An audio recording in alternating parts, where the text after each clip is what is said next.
Swimfan is a film starring characters that are not exactly huge by rights of the words, but their names are listed on the case, some of them at least. Jesse Bradford, Erica Christensen, and Shitty Appleby. You might recognize some of these people from other films.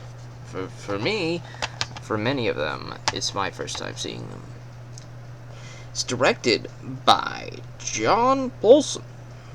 At least that's what it says. Swimfan is a psychological thriller. It's not exactly a horror film. It's not exactly a teen comedy. It's not exactly a teen romance either. This is purely like a psychological thriller. If you've seen the film Knock Knock, starring Keanu Reeves, then you would know the type of psychological thriller I am about to be getting into. This is the type of Infidelious, the psychological thriller. This is a very, very hyperbolic psychological obsession that occurs out of infidelity. We have here our main character, whose name I cannot remember. It might be one of these three here, but I couldn't tell you which one it is. So we're going to call him the Jock. Jock here is one of the major big swimmers of his school. Yeah, I think it's a high school or a college, one of the two. And he actually it's high school, yes. I think he's like senior year or something. He used to be like some sort of juvenile delinquent, but he turned his life around when he started swimming and meeting his very loyal girlfriend that he wants to seal the deal with, but both of them are figuring out their next college move. One of them is getting into Stanford. He might be getting into Stanford due to if he makes the swim team grant and all that stuff. Because, he's got a big swim challenge coming up, and if he wins, they'll recruit him for, the team for the big college in Stanford, and then he'll get a tuition-full ride there, and his life is going really well. So naturally, he's set up for a major tumble if he makes some bad decisions. A lot of things are riding on the decisions he makes over the next few days. One decision that he makes ends up costing him everything. Enter the Swimfan. He meets this girl who claims to be a new girl coming to his school and is pretty unfamiliar with the lockers and all that stuff, and he helps her out with the locker and getting it open and all that stuff, and basically opens the door to her big obsession. Because after he does this little good Samaritan thing, our Swimfan here starts to get after the Jock in many other ways, trying to flirt with him, trying to date him, go through all sorts of things. And at first, she seems to be pretty platonic and things like that, and saying, "Oh, can't two friends just do something friendly?" and all that stuff. So he starts to get his defenses down and starts doing some friendly platonic activities with Swimfan. That's what I'm going to call her. Her name is Swimfan. This is the loyal girlfriend, and this is the Jock. Okay? So Jock and Swimfan start getting close together and all that stuff. And then, at one fateful night, he is taking her home from a dinner when she says that she wants to keep doing stuff, and it convinces him to head over to the swimming pool so he could show her some of his moves and all that stuff. So they get into the swimming pool, and she starts flirting with him. She is very aggressively flirting, and she is making it very hard for him to say no, because she's all over him. Naturally, even though it's very hard to say no, it's pretty easy to say no, and you should say no in these circumstances, particularly when you're in a monogamous, very committed relationship with a loyal girlfriend whom you should not be letting down, because she is a very nice, loyal girlfriend that you should never let down. But the Jock lets her down, because he allows Swimfan's advances to get into him, and they end up making the copulations in the water. The following day, Swimfan's obsession starts to get even bigger, and she starts blah-blah-blahing all over him, and he's like, "This never happened, this was a one-night stand, do not talk about this to anybody, blah blah blah," and for now, Swimfan agrees to keep it a secret. But as the days go on, you start to see that she's starting to, fantasize about the Jock pretty hard. And now she starts to fantasize that she is the jock's girlfriend. And the jock is saying that you are not, and that he's with the monogamous relationship with the girl, the loyal girlfriend.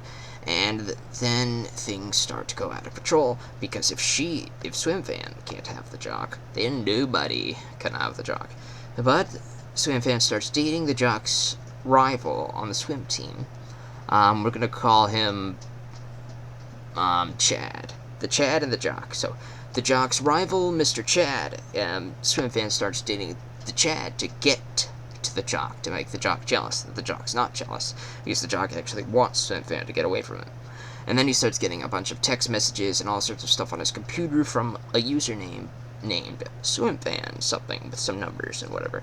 And that's clearly Swimfan here. And Swimfan is getting really stalkerish, really bad stalker. She shows up at the jock's house, meets the mother, looks at all the baby photos, and all this other stuff. She clones his car keys and his house keys, and the keys to his work.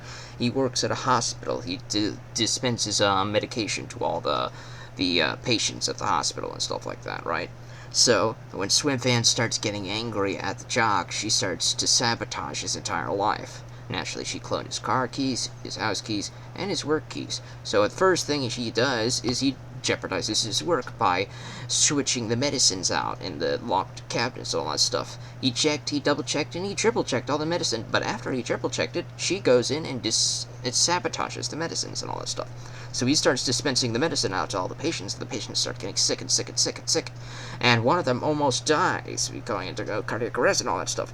And they blame him for it. And he says, I triple-checked everything, I dispensed everything properly and all that stuff. And he starts to suspect that maybe it was Swimfan who sabotaged his work, where he gets fired from his work, so he has to go home. And then Swimfan dispenses steroid medication into Jock's urine and all that stuff. She contaminates the urine. She goes into the locked for the swim test. They do a drug test for steroids and all that stuff. Steroids is illegal in the swim competition for the recruitments and stuff. So she injects steroids into the jock's urine to get him kicked off the swimming team, to ruin his chances to go to Stanford. Now his life is absolutely falling apart. And just when he thought he couldn't get any lower, she comes clean to the loyal girlfriend that she slept with the jock, and now the girlfriend and him are in big distant troubles. And now the jock's realizing that this girl is crazy. She's really crazy. The following day, when Chad realizes that Swimfan is getting with Chad just to get at the jock, Chad blows off Swimfan. The next day, Chad's body is found in the pool, and the jock goes into his locker and finds a bat in his locker, because Swimfan has key to his locker, because she's a incredible stalker. And he gets framed for Chad's murder. So now Jock is on the run, trying to find out who Swimfan is. He breaks into Swimfan's house and finds that there's a whole veritable shrine to the Jock. Like, she's got all of it. She's got his keys. She's got everything, man.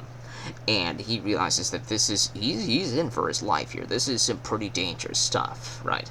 And then he meets Swimfan's brother, who helps him out, because Swimfan's brother has been abused by Swimfan for quite some time. So Swimfan's brother and the jock team up to hunt down the previous boyfriend of Swimfan's. So they find Swimfan's previous boyfriend, who is in intensive care, in some sort of coma, unable to wake up because she ran him off the road in a terrible car accident because he wouldn't be the perfect boyfriend to her fantasies. And when her fantasy starts to unravel, she gets violent, as we see here. She killed Chad because her fantasy's starting to unravel. And the more her fantasy unravels, the more violent and murderous she will become, which puts loyal girlfriend in danger, because she sees now loyal girlfriend as the big obstacle between her and her fantasy. So she's going to kill the girlfriend to get to the jock. So the jock's got to save the girlfriend by finding out all the clues and all this evidence. He gathers it all up to bring it to the cops before he gets arrested for a murder that he didn't commit. And then he and his friends and Swimfan's brother, who is now Jock's friend now because of all their happenstances and stuff like that, they team up to get Swimfan to admit to all of the crimes that she committed. And they recorded everything that Swimfan said. Then they give the recordings to the cops and all that stuff, and she gets arrested. So the cops are driving Swimfan away, but Swimfan kills both of the cops and escapes, kidnaps the loyal girlfriend, and heads on over to the swimming pool to drown her in the pool where she killed Chad. So Jack heads over to the swimming pool to confront Swimfan, save the loyal girlfriend, and we learn that Swimfan at the start of the movie explained that she couldn't swim. She didn't know how to swim, right? So the jock uses that to his advantage. He pushes Swimfan into the water, saves the loyal girlfriend, gets her out of the water, saves her from drowning, while Swimfan drowns in the water. And the film ends with Jock and the girlfriend getting out of town as soon as they graduate, because his dreams of Stanford may have been shattered, his dreams of being on the swim team may have been shattered, and her life was nearly ended because of Swimfan. The two reconcile, and they drive off together. Things are going to be difficult for the two of them, but at least they're together, and she has forgiven him for the craziness here. But honestly, this was crazy. This was a fantastic psychological thriller, man. It's not super big budget. It's not major awesome with all the big named characters. It's got some lower time named characters. Some of them you may recognize from something or another, but it's very well done. It's very smart. It's very well paced. You can definitely see the psychological mind of Swimfan as her mind starts to unravel throughout the film with her fantasy over Jock and all this other stuff, man. I definitely think that Swimfan is very imaginative.